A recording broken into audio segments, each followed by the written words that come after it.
we're moving on, talking about the atmosphere.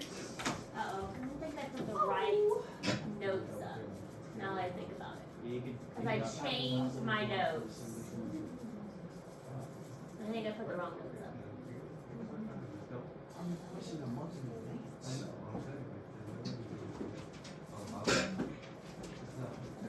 There, right.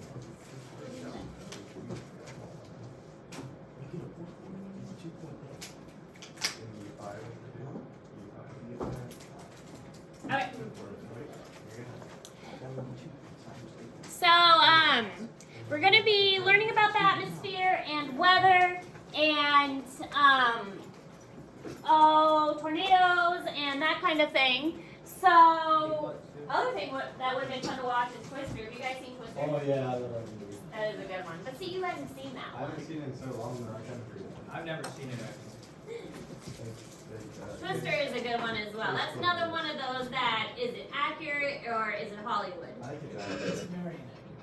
How can you actually survive inside an F5 tornado with a belt? I mean, that's ridiculous. No. Anyways, so Earth's atmosphere is very unique. The positioning of Earth and where we are located, we haven't really gotten into space yet, and we will. So we're going to finish up weather very quickly. I cut a bunch of stuff out so that it will fit in these next 2 weeks, and then we'll have time before we leave for Christmas to work on our final as well. And like I said, we're going to post our final on Monday, so you have plenty of time to work on that and get that done. And this is a larger class, so I have our final set to present. So it'll probably take us 2 days to present since it is a little bit of a larger class. And I have us presenting, I think, Wednesday and then going into Thursday with some extra time. So we have to sign up as teachers for when we're going to, or when our final is, and I think I have us Wednesday, Thursday. But at least it's not a test, so there's that. Yeah, at least. Yeah. And I find they're more fun for me to grade too, because I'd rather grade presentations than tests anyways. So anyways, Earth's atmosphere is unique, and we will get into planets next semester. We will do 1 unit on oceans when we get back, and then we'll get into the solar system after that. So we have the ability to sustain life because we are just like in the perfect spot. We are not too hot, we are not too cold, we are just in the right area, and because of that we have water, and water allows us to sustain life. If we were anywhere closer to the sun, the water would evaporate. If we were anywhere farther away, the water would freeze. So because we have liquid water, we're able to sustain life. So there's this, the term weather is the short-term condition of the atmosphere at a given location. Weather is what we are experiencing right now. Climate is more of this is what it is over the long term. So we live in a temperate climate. Temperate means that it is, we experience hot conditions, we experience cold conditions, we have seasons. That's our climate, is that we have seasons. But the weather right now is that it's cold outside. It is approximately like 25 degrees is what our weather is. And meteorologists are scientists who study and predict the weather. So they're the ones that try and figure out what the weather conditions are like. And they get to be wrong a lot. I mean, it must be nice to have a job where you can be wrong a lot of the time. And I get to make excuses for why you're wrong.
Game to do this gaming.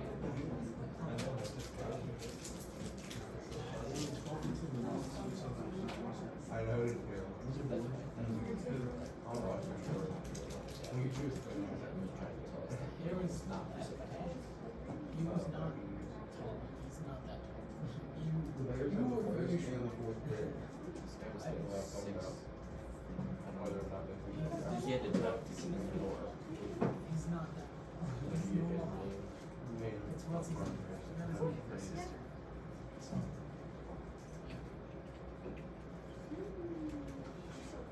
What channel is She went on a field trip to it? 8, 17, 14.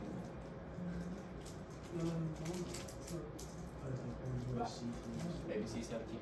Alright, so weather is constantly changing, and as I just mentioned, climate is based on weather over many years. It kind of helps describe the entire area. So like I said, in our area we have a temperate climate. That means that we experience seasons. In the summertime it gets really hot, in the wintertime it gets really cold. So the plants and the animals that live here have to be able to adapt to that. Now, the climate in Florida is very different. It's going to be warm all year round. Same with California. So different areas have different types of climates. So weather and climate are two very different things.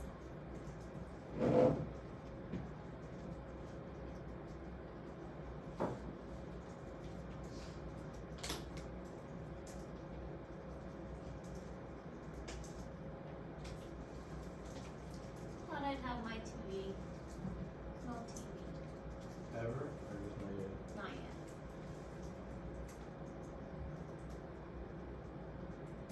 They said they were ordering.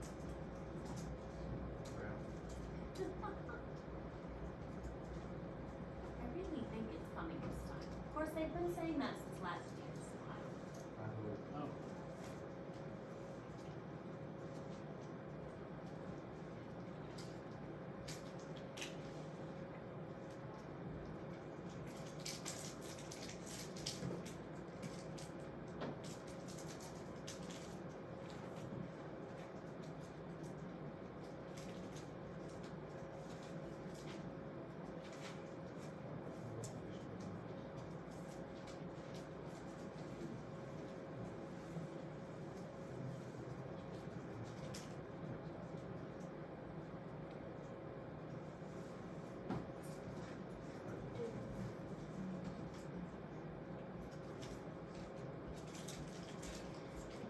This is in Google Classroom. It's just a comparison of climate versus weather, just the differences between the two. So pretty much what I already talked about.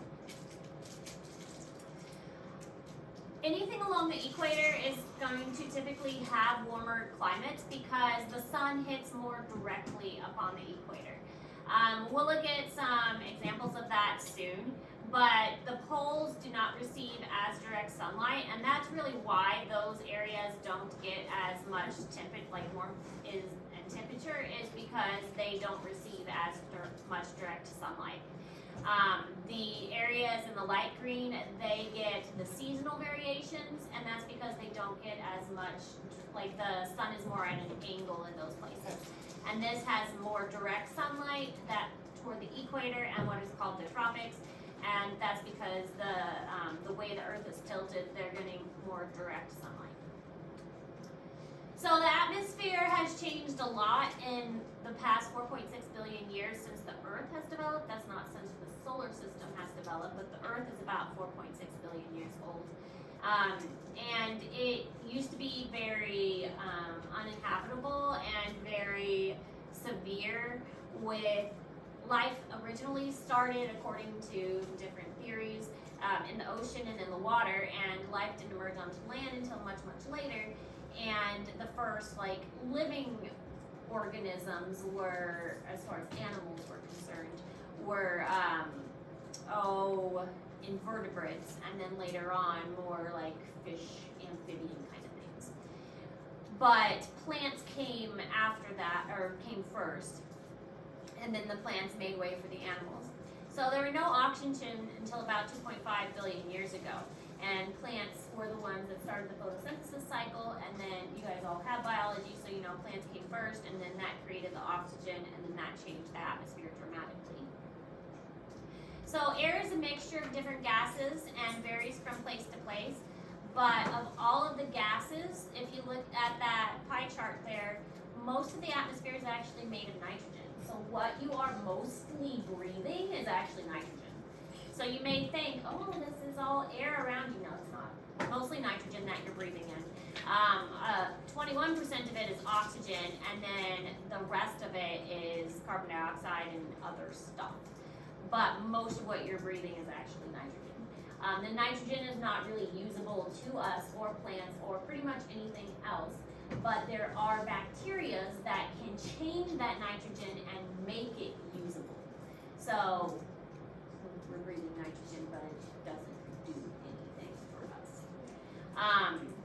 But of all of those gases, carbon dioxide has the most influence on weather. So it absorbs energy, and oxygen and nitrogen doesn't really absorb energy. It's really that little tiny bit of carbon dioxide, which is 0.03% of the atmosphere, that has the biggest impact on the weather patterns, which is really kind of weird to think about. Carbon dioxide makes up 0.03% of the atmosphere, but it has the biggest impact on the weather patterns. And now you know you're mostly breathing nitrogen.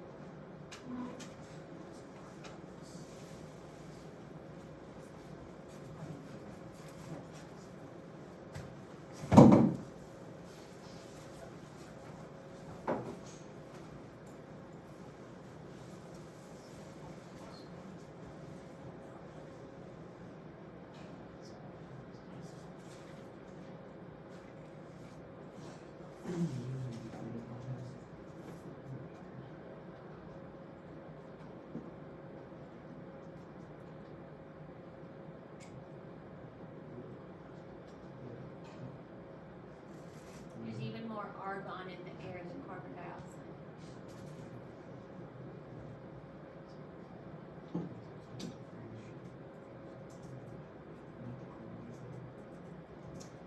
So there's also a lot of water vapor, which is what makes up clouds, obviously. That makes sense.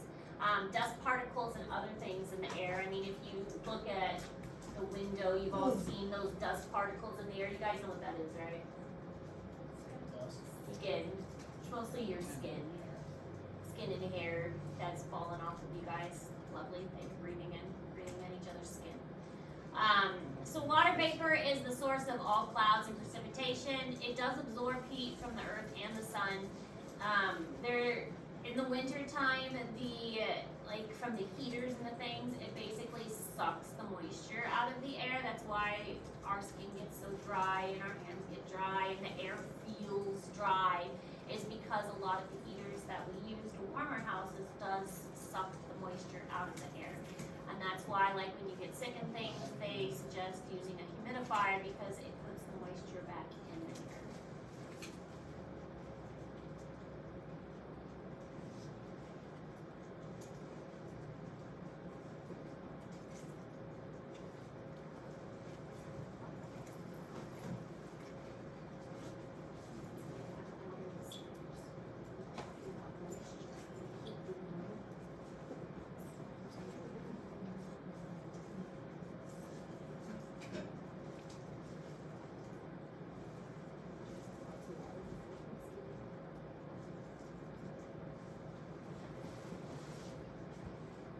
The spiders stay over Thanksgiving, but they go home over Christmas.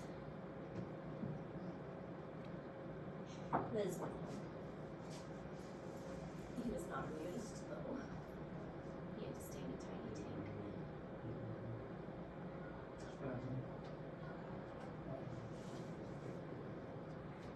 I'll bring his big tank home for Thanksgiving. I'll bring his big tank home for Christmas, though.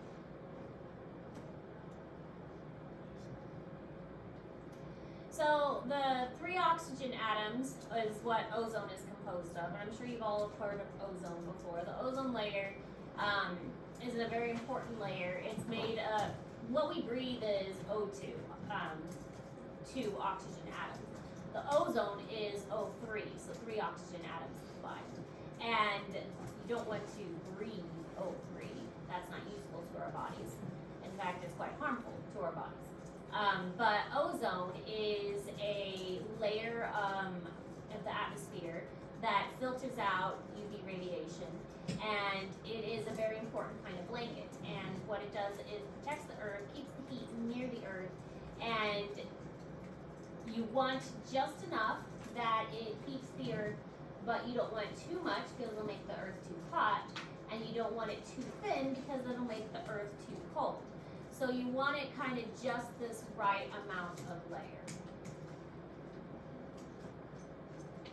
So humans have been kind of messing with this ozone layer, and in some places we have made the ozone very thin, and it is very like think of it as like a blanket. In some places the blanket is very worn, in other places the blanket is too thick. The blanket is no longer the same thickness throughout. The blanket has gotten washed too many times, and now it's all clumpy in some places and thinned out in other places. But we need that blanket because otherwise the temperature wouldn't be correct at all.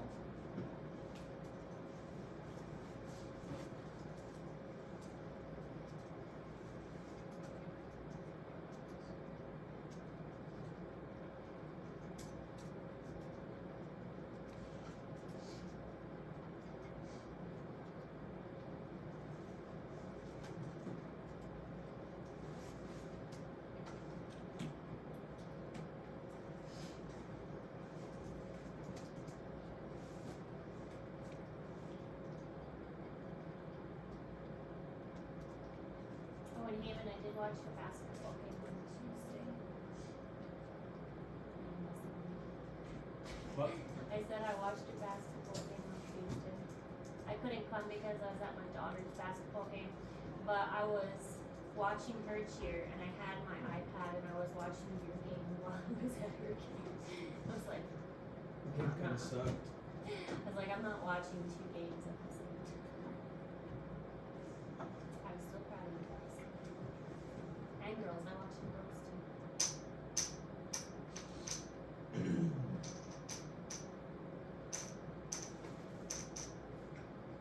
And I watched the cheerleaders cheer.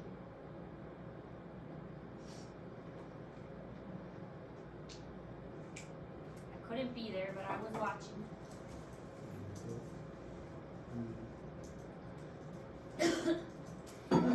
So the atmosphere and air pressure thins as you travel away from the earth. And we kind of understand this. I'm sure you guys all know like how a mountain works. You go higher up the mountain, it's difficult to breathe, altitude sickness and all of that. Air pressure is much heavier the further you are like toward the earth. So where we are now is the air pressure is pressing on us. The higher up you go, the thinner the atmosphere gets. Planes compensate for this because they pressurize their cabins. And that's why when you're going up in an airplane, your ears pop because they are pressurizing the cabins during takeoff. And they tell you, don't chew gum or something like that to make your ears pop. And same thing like when you're going up mountains, if you've been to Colorado, you can feel your ears popping because you're going up elevations. Now it may not seem like it, but when I lived in Garden City was actually 2,000 feet higher than it is here. So when we first moved there, it actually took us a little while to adjust to the different elevation because even though Kansas looks flat, it's a gradual incline. So when we first moved there, it took us a little while because 2,000 feet is 2,000 feet. So it didn't seem like it at first, but we had a little, a month or two that we had to adjust to 2,000 feet difference. So it's a little easier to adjust coming back down.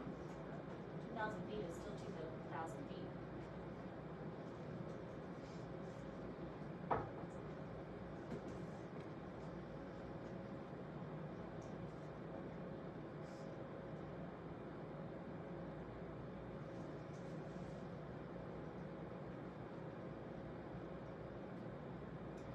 And this shows just kind of how the air pressure changes from a higher elevation to a lower elevation. So obviously at higher elevations, there's less pressure on you. I mean, it's the same kind of idea at a pool. Like if you're in a pool, then you have more water pressing on you if you're deeper in the pool, and then on the surface, there's less water pressing on you. Same idea with air. You may not think that air weighs anything, but air does. Air does weigh something.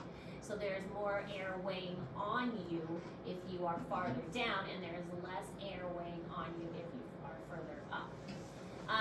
So the atmosphere itself can be divided into different levels, and as you go further up, there are different levels within the atmosphere. So nearly all of the energy that drives weather comes from the sun itself, and it is not distributed evenly. So we've got the tilt of the earth, which we were talking about before. The sun hits directly on the equator, and that's where most of the energy and the temperature gets, is that equator. And then the sun's rays are not as direct on these temperate areas, and then the poles get hardly any sunlight, so that's why they're so cold. So because of the roundness of the earth, because of the tilt of the earth, the equator is always going to stay warm because it gets the most direct sunlight, and then the areas just above and below the equator get a little more, just again why we are in wintertime. It also has to do with the rotation around the sun and how the planet is moving around the sun. So that's going to have an impact on our seasons also, and the tilt of the earth. So it all kind of comes into play.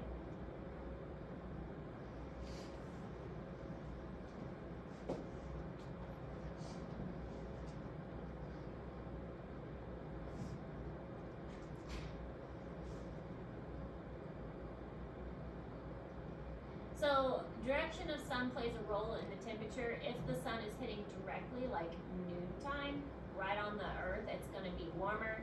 Whereas in wintertime, you can see the sun is not hitting as directly. The sun is more lower, so that's going to mean it's much colder. Whereas in summertime, it's more of a direct hit, and it's going to be a lot warmer. The sun is also like further away, lower in the horizon, more of an angle, so it's going to be colder. Sun is more, in summer, it's going to be more of a direct hit, so it's going to be much warmer. So about every 24 hours, the earth is going to rotate. So rotation provides day and night. So this is called rotation. The rotation gives us our day and night time, which, we're all familiar with. It actually takes about 23 hours and 56 minutes and 4.1 seconds. And so we have to make up that little extra time, that 4 minutes and whatever. That's why we have leap year. And I believe next year is a leap year with February 29th. So every 4 years we have a leap year because each day is not exactly 24 hours. I'm sure you guys knew that too.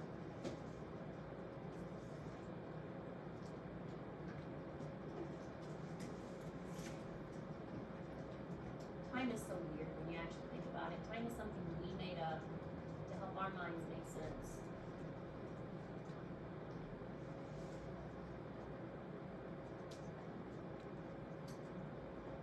Time, dates.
So seasonal changes occur because the Earth is tilted and the position relative to the sun continually changes.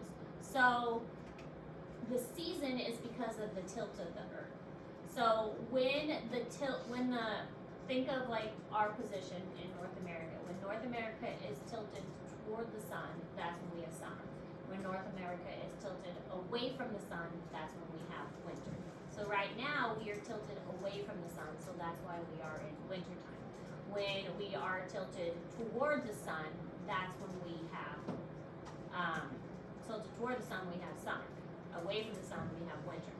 And that's why the tilt of the Earth matters. If the Earth was not tilted at all, if it was straight up and down, then we wouldn't have seasons the way that we do. But the rotation of the Earth and the tilting of the Earth is what is allowing us to have the seasons that we do.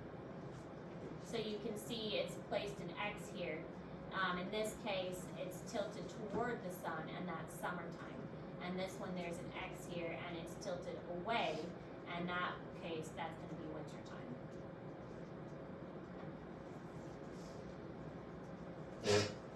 So this would be called an orbit. When it's orbiting, that's a season. A rotation is day and night.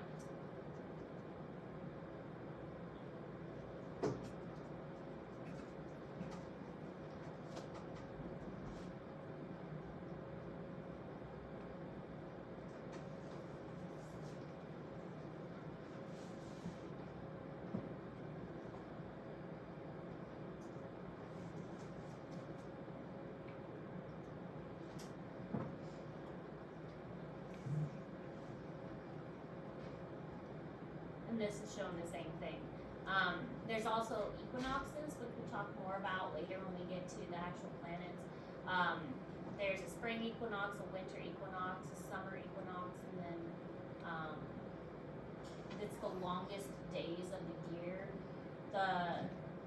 And it also signals when the seasons start. Okay, that's all the notes for today.